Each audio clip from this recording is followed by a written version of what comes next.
Charleston, South Carolina, in the late 18th century, was a city of stark contrasts.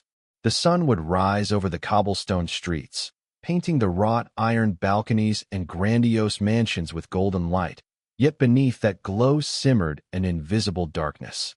On the surface, the city celebrated elegance and prosperity. Wealthy merchants paraded through the streets, adorned in silk and lace, their laughter ringing out above the hum of horse-drawn carriages and the chatter of market vendors. Music floated through the squares, blending with the scents of freshly baked bread, roasted meats, and spiced rum. To an outsider, Charleston seemed a place of culture and refinement, a jewel of the southern colonies, proud and gleaming under the sun. But that was only one side of the story.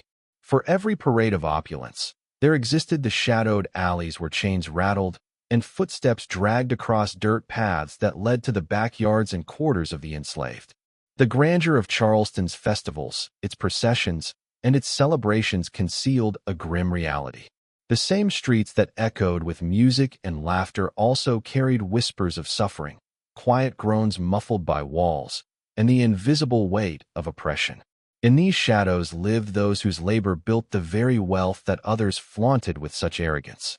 They toiled from sunrise to sundown, their sweat and blood feeding the prosperity of men who considered themselves benevolent masters, yet often revealed their cruelty in subtle, insidious ways. Among them was a young woman, known only by the quiet name whispered among the quarters. She was neither famous nor infamous in the eyes of the city's elite, but within the confines of the plantation, her presence was impossible to ignore. Her life had been a sequence of small tragedies, stitched together by moments of brutality and deprivation. Born into bondage, she had known hunger before she knew abundance, fear before she knew joy. Her hands, calloused and scarred, were a testament to endless labor under overseers who relished punishment. And yet, there had always been something in her, a glimmer of defiance, a spark of thought that refused to be fully extinguished. On the eve of the festival, that spark had begun to flicker with something far darker. The city above prepared for celebration, unaware that its streets and plantations were hiding a storm that would erupt before the first lanterns were extinguished. The wealthy had donned their finest attire, speaking in the air of superiority that had been inherited as easily as their titles. They were drunk on their own privilege, certain that the world beneath their polished shoes belonged to them. They did not notice the subtle movements in the shadows, the cautious glances, the silent calculations of those who had long suffered in silence. It was during this time, when the sun dipped low and the evening lanterns cast golden halos that barely reached the ground, that Charleston became a city of contrasts more stark than any outsider could imagine. Music swirled through the streets, mingling with the scent of roasted meats and the tang of the nearby harbor, where ships offloaded goods acquired through trade and labor that rarely benefited those who produced it. Lanterns reflected in the polished shoes of the elite, while the faces of the enslaved were etched with worry, anticipation, and, for some, something more dangerous, suppressed rage. The festival was a mask, a veneer of civility covering centuries of exploitation and cruelty. In the shadows, plans were whispered, thoughts were sharpened like knives, and hearts pounded with the rhythm of rebellion. The young woman moved through the quarters as the evening grew cooler, her eyes scanning the distant streets where laughter rang out with careless abandon. She was a shadow among shadows, unnoticed by those who could so easily crush her existence. Her mind, however, was alive with vivid recollections of the indignities she had suffered, strikes from whips, the mocking laughter of overseers, the cold indifference of those who held her life as property. Each memory had been filed away, layered upon the last, until they had formed a silent but powerful resolve. Tonight, the city's false light, the lanterns, the music, the dancing, would not blind her. Tonight, the world that had ignored her suffering would be forced to reckon with it. The contrast between the joyous streets and the suffering quarters could not have been more pronounced. Above, the air was thick with the perfume of celebration, gilded and sweet. Below, in the hidden corners and shadowed pathways, the air was heavy with fear, sweat, and the tangible tension of anticipation. It was a night where hope and horror intertwined, where innocence and vengeance were poised to collide. Every moment counted, every sound was magnified, the laughter of a master, the clinking of glasses, the distant bark of a dog. These were the markers of a world that assumed it had full control, a world oblivious to the storm brewing in the quiet determination of someone it had long overlooked. She paused near the edge of the festival grounds, hidden behind a wooden fence that separated the quarters from the lavish gardens of the masters. She breathed in the scent of the night, a mix of damp earth, smoke from torches, and the faint tang of blood from old wounds both seen and unseen.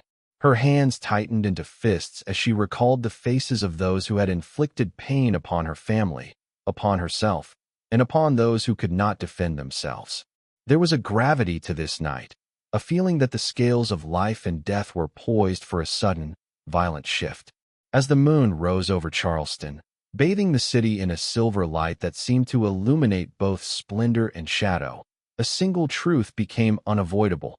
What was about to happen could not be undone. The festival continued above, but in the hidden corners, history was quietly being rewritten.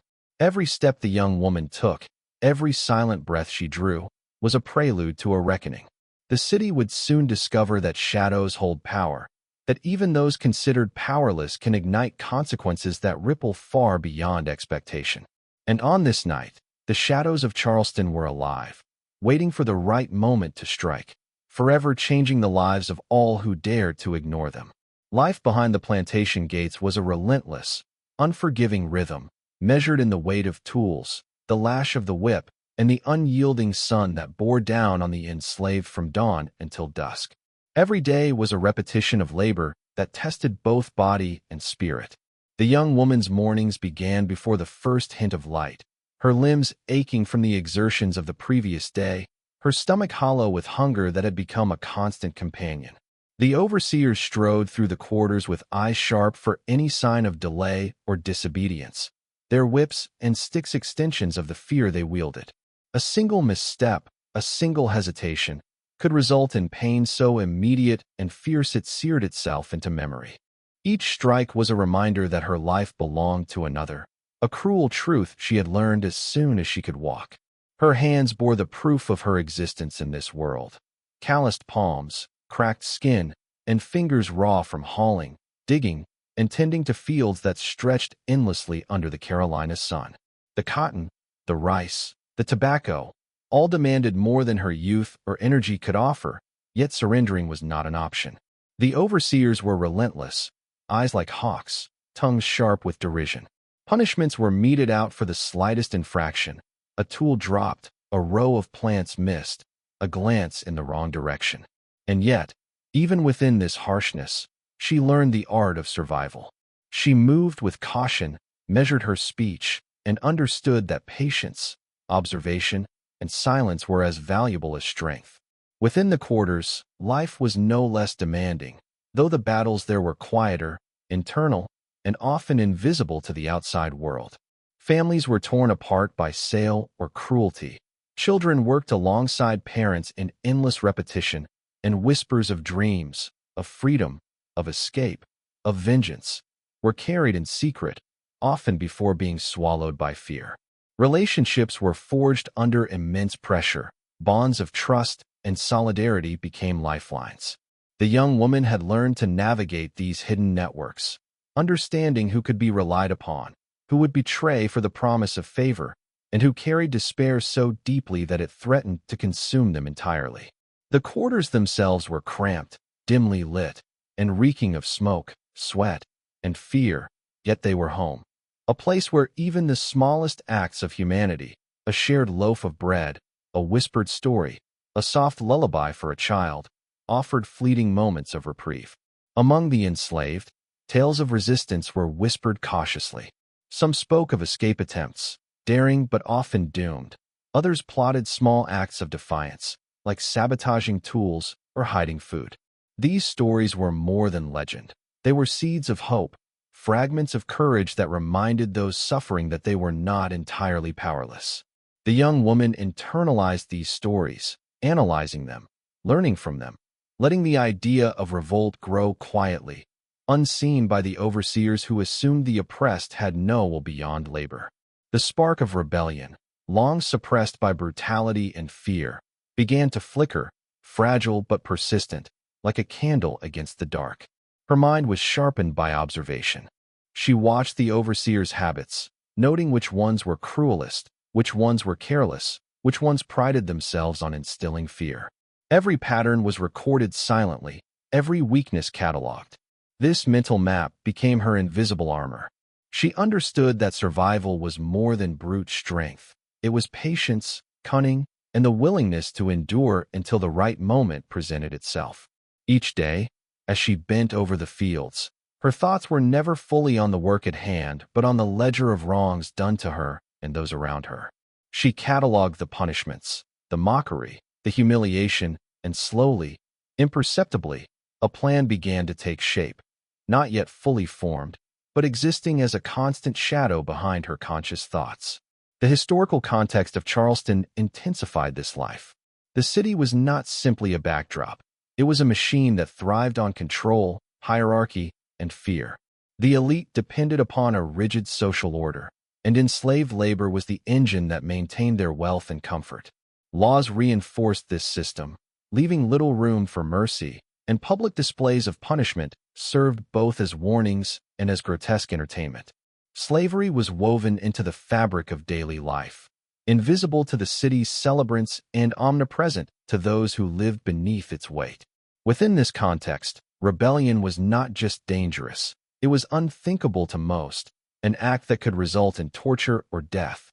Yet, the young woman understood that the very system designed to suppress her also presented opportunities, cracks where human error, arrogance, and carelessness could be exploited. Despite the constant threat of violence, there were moments of fleeting humanity. She witnessed an older woman sharing stolen morsels of food, a man protecting a child from a cruel overseer, and small gestures of solidarity that reminded her of the power of collective will. These instances were not grand victories. They were survival strategies, the subtle ways in which enslaved people asserted their dignity against the dehumanizing machinery around them. In her mind, these moments were lessons, each one a subtle proof that courage and careful calculation could overcome oppression, if only for a moment. As the days turned into months and years, the young woman's body bore the evidence of unending toil, but her mind grew sharper, more precise. Each punishment, each insult, each moment of humiliation was recorded and stored, not as defeat, but as fuel. She began to imagine a future not as a slave, but as an agent of justice, a figure who could confront those who had inflicted suffering with their own reckoning. The thought of resistance moved from abstract fantasy to careful consideration. Her patience was both shield and weapon, her endurance a silent promise that when the moment arrived, she would strike. And in the quiet darkness of the quarters, away from the prying eyes of the overseers and masters, that promise solidified into determination. Charleston's beauty, with its grandeur and lantern-lit streets, was a facade masking centuries of cruelty. Within the shadows, the young woman prepared herself mentally and emotionally for a night that would change the course of her life and those around her. Every act of labor, every bruise, every humiliation had prepared her for the reckoning she would one day unleash. The contrast between the festival above and the suffering below was not simply dramatic. It was a tinderbox, waiting for the spark of vengeance to ignite it. And within the heart of the young woman, that spark burned quietly, steadily, invisible to all except herself, ready to explode in the darkness that Charleston would never forget. The festival night in Charleston was a spectacle of contradictions. Streets that only hours before had been quiet and unremarkable were now alive with color, sound, and indulgence. Lanterns hung from every balcony, casting pools of warm light onto the cobblestones below, illuminating faces flushed with excitement and the careless confidence of those who believed themselves untouchable. Music spilled from every corner, fiddles, drums, and flutes blending into a single, intoxicating hum that seemed to lift the city into euphoria. Merchants and planters, dressed in their finest silks and satins, laughed openly, drank freely, and danced with abandon.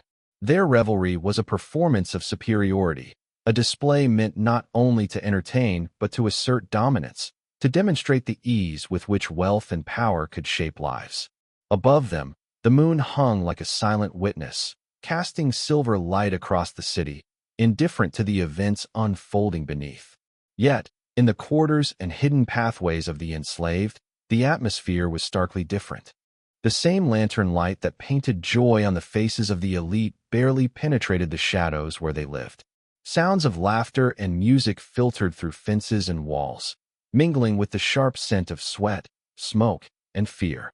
The young woman walked cautiously through these alleys, her senses heightened. Each step was measured, every sound recorded. She could hear the uneven footsteps of patrolling overseers, the occasional bark of a dog, and the murmurs of her fellow slaves, some whispering encouragement, some caution. The festival's splendor was a mask, a thin veil that hid centuries of oppression, and she knew that the night held both opportunity and danger. Her mind moved in patterns as intricate as any map. She observed the behavior of those in power, the way a drunk overseer stumbled slightly, the distracted attention of a master captivated by music, the predictable movements of guards along the boundaries of the grounds. Every tiny detail mattered. In her observations, she found both reassurance and instruction, proof that even the powerful were vulnerable when lulled into arrogance. While the city above danced in careless rhythm, the woman below calculated, planned, and prepared. She felt the weight of centuries of injustice pressing against her chest, a force that fueled both fear and determination. The festival itself was a paradox, a symbol of both beauty and cruelty. Streets glowed, but the glow could not touch the lives of those who had built the wealth enabling such display. Music entertained the wealthy, but each note was a reminder of the world's indifference to suffering. Lanterns illuminated joy, yet cast shadows that revealed the truth. Oppression was constant, ever-present, and inescapable. For the young woman, this contrast was unbearable, but it also provided clarity. The contrast between light and darkness mirrored the stark choices she faced. Above, indulgence; below, preparation. Above, ignorance; below, awareness. Above, celebration; below, silent, simmering resolve. Within the quarters, other enslaved people moved like ghosts, aware of the dangerous balance between visibility and invisibility. Some sought small diversions to distract from the grinding monotony of servitude. Others whispered rumors of what might happen if courage overcame fear. The young woman listened to these stories, absorbing the lessons in restraint and cunning. There was fear here, yes, but there was also power, quiet but undeniable. It was the knowledge that even those considered powerless could move unseen, act unseen, and change outcomes in ways the masters would never anticipate. This understanding sharpened her mind, fueled her determination, and allowed her to focus on what must be done when the time was right. The tension of the night grew as the festivities intensified. Drunken shouts from balconies, music that reached a fevered crescendo, and the scent of roasted meats all combined to create a heady atmosphere, one that might lull most into distraction. But for the young woman, each element of the celebration was a signal. Each laugh, each careless gesture, each moment of arrogance by those above confirmed the opportunity she had long awaited. She felt the convergence of anticipation and terror coil within her like a living thing. The festival was not merely entertainment. It was the stage upon which history might be rewritten, a canvas upon which she would etch her presence, and, inevitably, her vengeance. She moved closer to the plantation grounds where the elite gathered, careful to remain unseen. The architecture, the gardens, the fences, all became part of her mental map. She noted the weak points, the blind spots, the predictable patrols. Every flicker of torchlight revealed information about those she would confront, their habits, their vulnerabilities. In the same way that the city above seemed to bask in light without knowledge of the shadows, she embraced the shadows with intimate familiarity, drawing strength and insight from the darkness. Every heartbeat seemed to synchronize with the rhythm of the festival, every breath measured against the clamor of the revelers. At moments, her mind drifted to memory, the injustices suffered, the humiliations endured, the endless labor under scorching sun. Each memory sharpened her purpose, The contrast between the carefree laughter of the elite and the suffering of the enslaved created a tension so profound it was almost physical. She knew that the night was not just a celebration for some, but a crucible for her, a test of patience, precision, and nerve. The festival's false light illuminated the arrogance of her oppressors and the power hidden in her preparation. In those moments, anticipation became almost unbearable, a living thing that pulsed through her veins, warning her, urging her, preparing her for what must come next. And as the moon climbed higher, casting pale silver light over the city, the young woman felt the turning of the night toward inevitability. Every step, every observation, every suppressed emotion coalesced into a single, sharp focus. The moment when shadows would overtake light, when the simmering rage beneath the veneer of servitude would finally erupt, and when Charleston, in all its grandeur and ignorance, would be forced to confront the consequences of centuries of cruelty. The festival, beautiful and deceptive, had revealed more than celebration. It had revealed opportunity. And she was ready.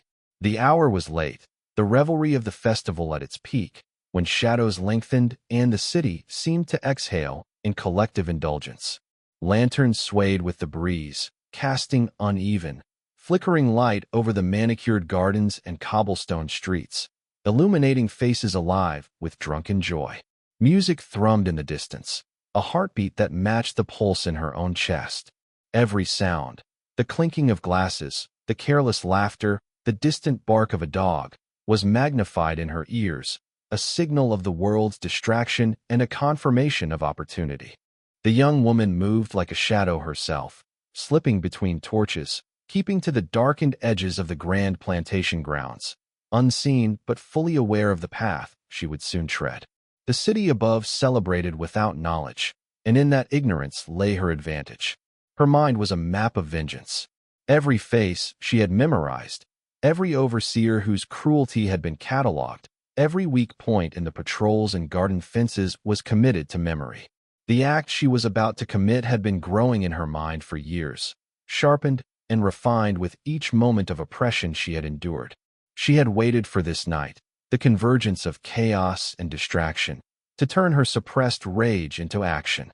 Every step was careful, deliberate, measured against the potential for discovery. Every heartbeat a countdown to the inevitable clash. The first overseer appeared at the edge of the lantern-lit courtyard, unaware of the figure moving silently toward him. He was engrossed in a conversation, his arrogance evident in every gesture, a man accustomed to unquestioned authority. A breath held, a step taken, and she was upon him, the world contracting to the sharp edge of anticipation. The attack was swift, precise, almost clinical, a release of years of pent-up fear and fury. The sound of struggle, muffled and chaotic, was swallowed by the distance of the festival, leaving only the briefest echo to hint at the violence unfolding behind the walls of the mansion. Each subsequent movement was guided by instinct and careful preparation. She moved from shadow to shadow, striking where cruelty had been inflicted, where memories of humiliation had left their mark. The adrenaline surged, a dangerous exhilaration that sharpened her senses and heightened her awareness. She felt every muscle coiled, every nerve alive, every breath synchronized with the rhythm of a city blissfully ignorant of the storm passing beneath its feet.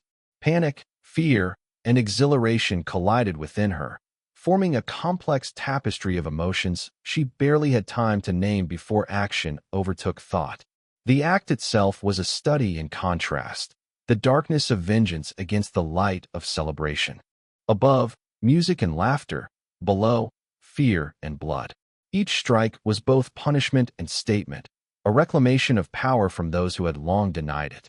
The city's elite remained oblivious, their revelry creating a buffer of sound and distraction that allowed her movements to remain unseen, undetected, unstoppable. The air was thick with tension, and every heartbeat became a drumbeat marking the unfolding of history in the quiet, decisive moments of violence. Amid the chaos, there were moments that demanded split-second decision-making. A guard who had strayed too close, a sudden creak of floorboards, a flicker of torchlight. Each posed a threat that could undo everything. Yet she moved with the precision of someone who had lived for this night, every choice calculated, every action deliberate. The fear she had felt all her life was transformed into power. Every lash she had endured, every humiliation, every whispered threat, had prepared her for this one night. She was both predator and avenger, and the plantation, which had defined her existence in cruelty, was now the stage for her assertion of agency. The sensory experience was overwhelming. The metallic tang of blood, the shocked cries of the overseers, the sudden shouts from servants startled by the commotion, all fused into a symphony of chaos that played beneath the festival's laughter. Each sound was a note in the crescendo of vengeance, each movement a brushstroke in the grim tableau she was painting. Her heart raced, her breath came in sharp bursts, yet her focus remained unshaken. Every strike was measured, every step deliberate, each action a culmination of years of suffering. Time itself seemed to stretch and compress. Moments felt like hours, hours condensed into flashes of sensation. She was aware of nothing beyond the immediate. The path of revenge laid out before her, the faces of those who had inflicted suffering, the inevitability of what had been set into motion. She felt no triumph, only the clarity of purpose and the raw, undeniable weight of justice as she perceived it. In those moments, she was not a victim, not a slave, not a shadow. She was the force that history had ignored, the reckoning that centuries of cruelty had provoked, the embodiment of silent rage made manifest. When the final act of that night was done, the courtyard fell silent. The sounds of the festival continued beyond the walls, but within the mansion, the echoes of vengeance lingered like a stain. Her breathing slowed, the adrenaline ebbing, leaving behind a hollow clarity. She had acted decisively, irreversibly, and the consequences would follow, unpredictable and relentless. In the quiet aftermath, she understood something profound. The act itself was only the beginning. The city, the plantation, and the world above would be forced to confront what she had unleashed. And in that realization, there was a moment of both satisfaction and apprehension, a recognition that the night had changed everything. The festival's light, once so deceptive, now seemed almost irrelevant. Shadows had reclaimed their power, turning the celebratory night into one that would be whispered about, feared, and remembered. And as she melted into the darkness, unseen and unapprehended, the young woman became both myth and warning, a reminder that the oppressed, when pushed beyond endurance, could strike with precision, with ferocity, and with consequences that echoed far beyond the immediate moment. The first hints of dawn crept over Charleston, washing the streets in pale gray light, but the city itself was already awake with alarm. News of the massacre had spread like wildfire, carried by servants, merchants, and panicked overseers. Whispers became shouts, and shouts became orders as plantation owners, realizing the scale of what had transpired, summoned every able-bodied man to search for the woman who had struck with such calculated ferocity. Lanterns now served not as ornaments of celebration but as tools of pursuit, sweeping across the gardens, alleys, and quarters in frantic patterns that revealed fear as clearly as they illuminated the paths they scanned. Every shadow was suspect, every movement interpreted as possible evidence of her presence. The young woman had already melted into the darkened outskirts of the city, her body moving with the precision of someone who had long prepared for survival under impossible conditions. Her heart raced, but not with fear alone. It throbbed with a grim satisfaction, a sense that the scales had been balanced, even if momentarily. She knew that every step she took could be her last if a careless sound, a misplaced footfall, or a random encounter betrayed her. Yet she had anticipated this night, mapped every likely pursuit, and practiced the careful silence needed to move through spaces dominated by those who assumed complete control. The very arrogance of her pursuers worked to her advantage. Their confidence blinded them to subtle cues, their assumption of dominance a fatal flaw. Throughout the city, chaos reigned. Overseers bellowed orders, guards searched every fence line, and merchants peered cautiously from windows, unsure whether to intervene or flee. The young woman's absence was maddening, fueling the panic and frustration of those who believed the world obeyed their command. Their fear, however, only sharpened her awareness. She used the confusion to move, slipping between buildings, hiding in alleys that smelled of damp earth and refuse, pausing only when voices drew too near. Every movement, every pause, was a calculated risk, balancing the thrill of freedom with the constant danger of discovery.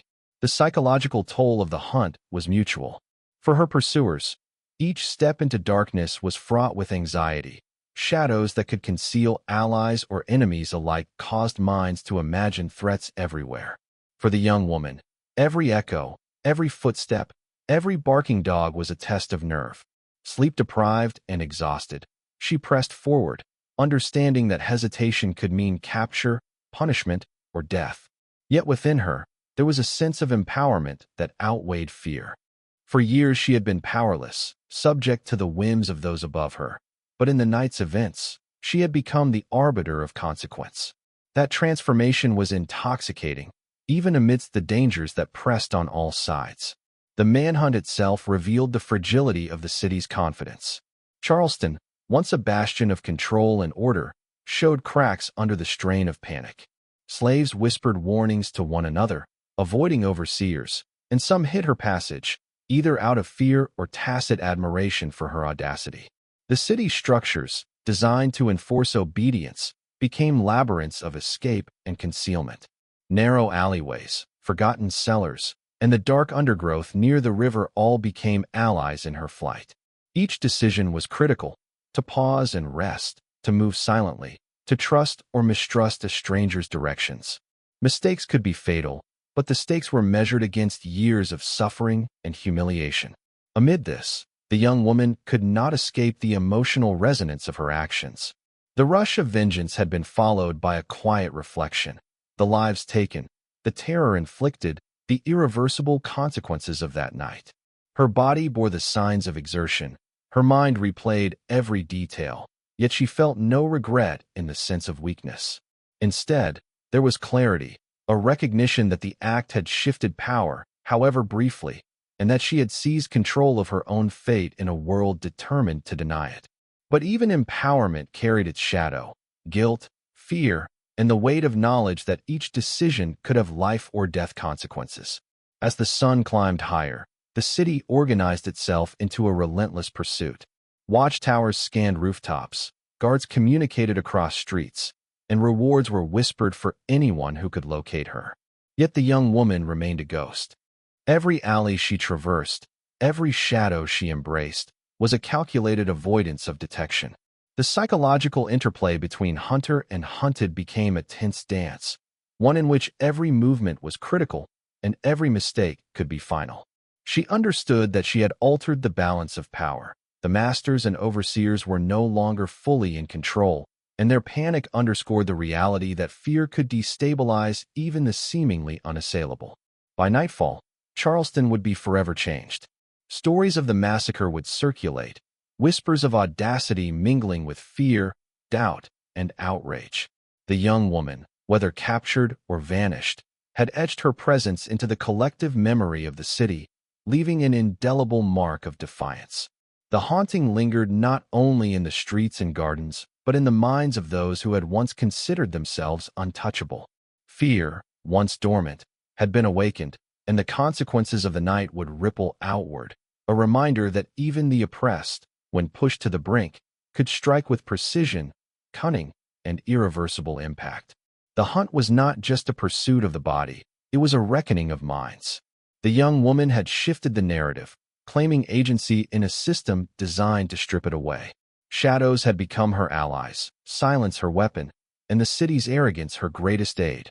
Every footstep she avoided, every alley she exploited, demonstrated the imbalance between perceived power and true agency.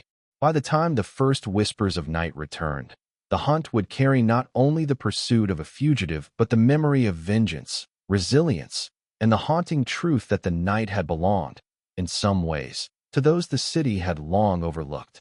Long after the night of violence, whispers of the young woman's actions persisted, threading their way through the city like shadows that refused to dissipate. Charleston had witnessed countless acts of cruelty, countless nights of oppression, yet this one event stood apart. The audacity, the precision, and the raw courage of her revenge had transformed a singular act into legend.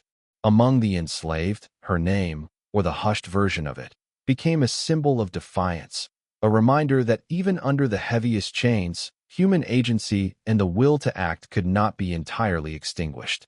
Stories of her movements, her methods, and the chilling efficiency of her vengeance spread quietly, carried by those too fearful to speak openly but eager to pass on the memory.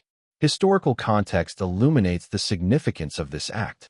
In Charleston, the institution of slavery was enforced not merely by law but by ritualized displays of dominance, public punishments, and psychological terror. Wealthy planters relied upon obedience maintained through fear, assuming that oppression alone was enough to suppress rebellion. Yet, for centuries, acts of resistance, both overt and subtle, had punctuated the history of slavery in the American South. From small acts of sabotage to organized revolts, enslaved people continuously navigated the tension between survival and defiance. The young woman's night of retribution was not merely an isolated incident. It was part of a continuum of resistance, a stark illustration of the extremes to which human beings could go when pushed beyond the limits of endurance. In the aftermath, the city's response revealed the fragility of its control. Plans were enacted to tighten security, patrols were increased, and fears of further unrest circulated among the elite. Yet the psychological impact was perhaps even more profound than the practical. The knowledge that one individual could disrupt the carefully maintained hierarchy instilled a lingering unease. Overseers who had once struck without hesitation now hesitated themselves, unsure of where the next act of defiance might emerge. The young woman's actions had disrupted not only lives but the sense of invulnerability the city's ruling class relied upon. For a brief, unforgettable moment, the illusion of absolute control had been shattered. Psychological analysis of the events reveals layers of complexity. The young woman's act was fueled by accumulated trauma, chronic humiliation, and a meticulous calculation born of experience in an oppressive system. Each lash endured, each insult absorbed, each forced labor task completed under duress had contributed to the precision and ruthlessness of her revenge. Her actions were not those of mindless rage but of deliberate strategy, demonstrating an acute awareness of timing, opportunity, and human weakness. At the same time, the psychological toll of her actions, both immediate and anticipated, was significant. The exhilaration of retribution was inseparable from the fear of capture, the weight of consequences, and the recognition that her choices had irrevocably altered the lives of others. The narrative also raises moral and philosophical questions. How do we understand acts of violence committed by those who have been systematically dehumanized?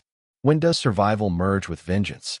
The young woman's story exists in the gray spaces between victimhood and agency, cruelty and justice. For contemporary audiences, it challenges the simplicity of historical narratives that often portray enslaved individuals solely as passive sufferers. Her actions underscore the capacity for resistance, the human drive to reclaim dignity, and the moral complexities inherent in survival under oppression. These questions linger, haunting both the historical record and the modern imagination. The tale's legacy extends beyond the immediate aftermath. Over time, the story of that night became legend, appearing in whispered recollections, anecdotal accounts, and fragmented historical records. Its survival in memory, despite deliberate efforts to erase or obscure it, speaks to the profound impact of her actions. The young woman became both myth and cautionary tale, embodying the tension between fear and courage, oppression and resistance. For historians and storytellers alike, her narrative offers a rare window into the psychology of rebellion, the social dynamics of Charleston, and the ways in which ordinary individuals could disrupt the structures of power that sought to contain them. Cultural resonance amplified the story's weight. Artists, chroniclers, and later writers would occasionally reference the night as a symbol of unyielding defiance. Though the details remained fragmented, the core narrative, the audacity of a single individual challenging a brutal system, retained its power. In the absence of extensive documentation, imagination and oral tradition filled in the gaps, reinforcing the story's chilling allure. Listeners and readers, even centuries later, could feel the tension, the dread, and the dark thrill of a person turning the machinery of oppression against itself. Ultimately, the night of the massacre became more than an event. It became a lens through which to understand Charleston, its society, and the broader realities of slavery. The young woman's actions were a stark reminder that oppression, no matter how meticulously enforced, cannot fully suppress human will. Her story challenges audiences to confront the uncomfortable truths of history, to acknowledge the violence endured, and to recognize the power of agency even in the bleakest circumstances. In the shadows of the city, long after the lanterns faded and the festival ended, her legend endured, an enduring testament to courage, calculation, and the haunting consequences of vengeance in a world built on cruelty. The city of Charleston never forgot that night. Even years later, the story lingered in the air like smoke, invisible but unmistakable, weaving itself into the collective memory of the streets, the alleys, and the grand homes that had once celebrated in careless luxury. Lanterns hung from balconies, illuminating the cobblestones below, and yet in those shadows, people still whispered of her, the young woman who had struck with such precision, such audacity, and such unrelenting force. The echoes of her actions resonated far beyond the physical spaces she had occupied. They were embedded in the psychological fabric of the city, a reminder that control was never absolute, that oppression could never fully extinguish the human will to survive, resist, and reclaim dignity. Historians, chroniclers, and storytellers would later attempt to piece together the events, drawing from fragmented accounts, whispered rumors, and sparse documentation. Each retelling carried its own emphasis. Some highlighted the sheer brutality of the act, others the courage required to execute it. Yet all agreed on one point. It was a night that defied expectation, a night when the ordinary rules of power were reversed, if only temporarily. The young woman had transformed from a figure of oppression into one of agency, her calculated vengeance a testament to the consequences of unchecked cruelty and systematic dehumanization. Psychologically, the impact of her actions was profound. For those who had survived the violence, fear lingered long after the initial shock had faded. Overseers became more cautious, masters more suspicious, and the enslaved, though still constrained, experienced a renewed sense of possibility. The knowledge that one person could challenge a system that had seemed invulnerable injected both hope and apprehension into daily life. The young woman's actions demonstrated that courage was contagious, and that rebellion, though dangerous, was always possible. In this sense, her legacy was not merely the physical destruction she had wrought, but the psychological shift she inspired in all who learned of her. The moral and emotional weight of the story also demanded reflection. It was easy to view her actions in terms of horror and violence, to recoil at the stark brutality of her revenge. Yet beneath the surface lay a complex interplay of survival, justice, and reclamation of agency. Her actions were neither senseless nor impulsive.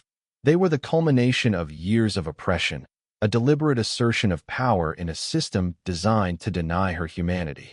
In contemplating the story, audiences are forced to grapple with uncomfortable questions about morality, justice, and the consequences of extreme circumstances. What does it mean to survive when survival itself is a moral compromise? When does resistance become vengeance? These questions linger long after the story ends, haunting both the historical record and the modern imagination. The story also holds a broader historical significance. It serves as a lens into the lived experiences of enslaved people, illustrating the tension between fear and defiance that defined daily life. While the young woman's act was extreme, it was not an anomaly. Acts of resistance, both subtle and overt, were common, though often unrecorded, threads in the tapestry of history. Her story endures precisely because it combines the human capacity for cunning, courage, and moral complexity with a dramatic, almost cinematic, climax.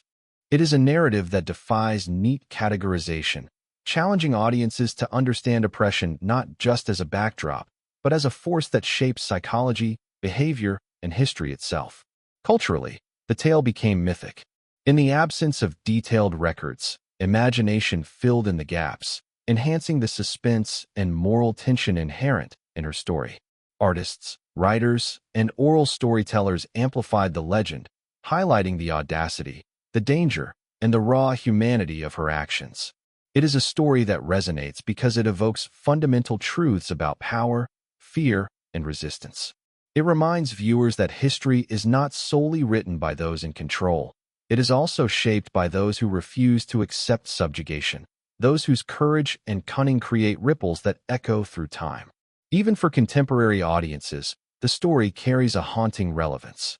It challenges us to reflect on systemic injustice, the consequences of dehumanization, and the ways in which human beings respond to oppression. It asks us to consider the moral ambiguities inherent in survival, the ethical dimensions of revenge, and the enduring power of agency. In doing so, it transforms from a tale of a single night into a meditation on history, morality, and the human spirit itself. Ultimately, the echoes of Midnight persist because they represent more than one act of violence. They represent a reclamation of dignity, a refusal to remain invisible, and a reminder that history is composed not only of those who wield power, but also of those who resist it. The young woman's legacy is complex, terrifying, inspiring, and unforgettable. It is a story that lingers in the mind, compelling reflection, challenging assumptions, and leaving audiences with a haunting, indelible impression. Her shadowed path through Charleston became a symbol, a moral caution, and a dark testament to the enduring tension between oppression and resistance. Even as the lanterns dimmed and the city returned to its daily routines, the night's events remained alive in the collective memory. It was a night that defied erasure, a night when the ordinary was transformed into legend, when courage, calculation, and vengeance converged to rewrite the narrative. In every whisper, every reflection on history, every retelling, the echoes of Midnight remind us that even in the darkest shadows, human agency can emerge, leaving an impact that resonates across centuries, beyond time, and far beyond the boundaries of the city itself.